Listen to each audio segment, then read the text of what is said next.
Why is a person, according to Allah, what is one of the reasons that a person is so set on not believing? No matter what they're exposed to, no matter what evidence they get exposed to, they're just so set on not believing. And Allah is going to take us inside their process and show us what is it that makes them this way. There are other processes in other places in the Quran. This is one of them. So I call this anatomy of corrupted faith. Why corrupted faith? Because actually every human being has faith to begin with. We were brought to this earth with it. كُلُّ مَوْلُودٍ يُولَدُ عَلَى الْفِطْرَةِ فَأَبَوَاهُ يُهَوِّدَانِهِ أَوْ يُنَصِّرَانِهِ أَوْ يُمَجِّسَانِهِ. Every newborn was born on the predisposed nature of believing in Allah. Then it's the parents that make them into different religions, right? So their culture, their upbringing takes them away. Now, what is Allah telling us? That of a human being, when they become thoughtful, when they come up in this world, then they are by nature, by Allah, the nature Allah created them with, they're supposed to be people of reflection. They should contemplate the sky, the earth, the breeze. Imam Fakhruddin al-Razi actually made a list about, how many opportunities. He just wanted to just off the top of his head say, how many opportunities are there in the skies and the earth for us to contemplate? Just to think, where did all this come from? Why am I the beneficiary of it? He said, thunder in the sky. Have you ever thought about thunder or lightning or clouds or rain and snow and wind and rainbows? Just sat and pondered. And what is it that you're looking at? Why is this here? Why is this beautiful phenomenon here? And why is it there to particularly sustain me? Minerals and their varying natures. The materials on the earth. The signs in the skies, signs on the earth. Plants, wood, leaves, and fruits, each having its own unique nature, its own taste, its own special qualities. The diversity of animals and their species on this earth, and the intricate beauty with which they're created. The anatomy of the human body, the way our minds function, and how each faculty benefits us. Any one of those things can make you ponder for ages. There are people in the United States, and in the Western world in particular, in the universities, people can do PhDs in all kinds of things. There are people that have studied ant farms for 30 years. There are people that have studied a certain kind of bird that migrates from the Midwest of the United States all the way to the East Coast or wherever else. And they've studied which trees they perch on and how they communicate.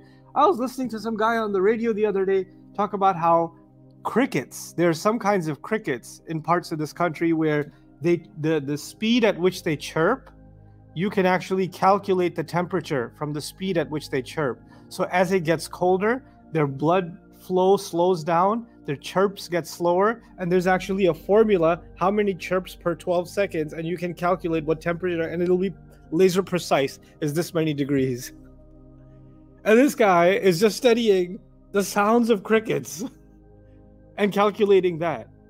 How many signs are there of intricacies, of design, of perfection, of wisdom, of beauty, of purpose, of wonder, of calculation, of measurement all around them?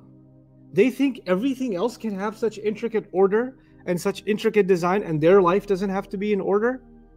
There's no code that they have to live by. The sun has a code, the moon has a code, the rivers have a code, the crystals have a code, but they don't have to live by a code. They can be in utter chaos. So Allah says, why would someone not take the time to contemplate? The thing is, when someone's absorbed in themselves, in what food they're going to eat, how are they going to grab onto more wealth? How are they going to exert control over someone else? How are they going to fulfill whatever urges they have for themselves? More for the self. When the self becomes the center of your universe, then all the signs of the universe, you can pass right by them. It's a simple example. If you're preoccupied on your phone and there's the most amazing thing happening and you're crossing the street, everybody else saw it, you didn't see it because your head's down here, right? You're preoccupied, you can ignore the most amazing things around you. Allah says in this ayah, so what if they ignored what you're saying? They've been living a life of being oblivious for a long time. وَكَأَيٍّ مِّنْ آيَةٍ فِي السَّمَاوَاتِ وَالْأَرْضِ يَمُرُّونَ عَلَيْهَا وَهُمْ عَنْهَا مُعْرِضُونَ. So this is actually another sort of consolation and comforting to the Prophet ﷺ, that this is not a criticism of you that they don't believe.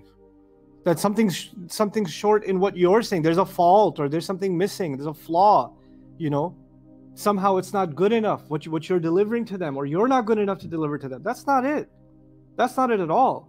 It's just they're not paying attention to this. They're deliberately ignoring it because to them something else is more important. So this is a comment. This is the tricky thing. This is the comment about most people who are refusing to believe. وَمَا أَكْثَرُ النَّاسِ وَلَوْ حَرَصْتَ بِمُؤْمِنِينَ. Yeah? So now Allah says, most people are too lost in their own world to even think beyond that, to even think about a higher purpose. They're living what my late teacher, Dr. Asar Ahmad, used to call, he used to call it an animal existence. Meaning it's a subhuman existence. Why? Because birds and squirrels and alligators and cows, they can think about food, shelter, and procreation. Right? That's what they think about. Food, shelter, and procreation. And if a human being is only thinking about food, or putting food on the table today, tomorrow, because, you know, even a squirrel can gather nuts inside its hole, right? Even a bird can gather. You know, bears can prepare for hibernation. They could do that. So if your only concerns are food, and then procreation, and then shelter. Shelter for them is a nest or a hole, but for us it could be a mansion. It could be a newer apartment, right? If this is it, if this is really just it, this is the primary, and everything else is really an extension of these things, right? That if then your existence is not much more meaningful than an animal's existence. And there are some people who graduate above that, right? So they say, no, I don't just care about my food and my, the roof over my head and my desires. I want to go, and my family, I want to go beyond that. You know what's beyond that? I'm worried about there's no stop sign on the corner of my street, or this school is falling apart in my neighborhood, or I don't want this liquor store over here, or whatever. They become activists to make their neighborhood better. Then some people have a bigger horizon and they say, I want to make my city better. And then other people get more involved and they say, I want to make my country better. And other people get a lot more involved and say, I want to make the environment better. I want to fight against pollution. I want to fight against the species of animals that are going extinct. I want to fight against corruption, economic corruption, or whatever. They take on larger and larger things, right? So the scope, they're not just concerned with themselves. Now they're concerned with larger and larger and larger things. And then there is a thing above all of that too. There's something larger than all of that, which is actually our purpose, the purpose of all of this existence, right? So, that puts purpose to every other effort, every other endeavor. And those are people that believe in a cause. And there are, even outside of Islam, there are people that just believe in an ideology. They believe in an idea, right? And they will live and die for that idea. They believe in this vision. What did the Quran do? It didn't just give us a political vision, or it didn't give us an economic vision. It didn't give us a psychological vision.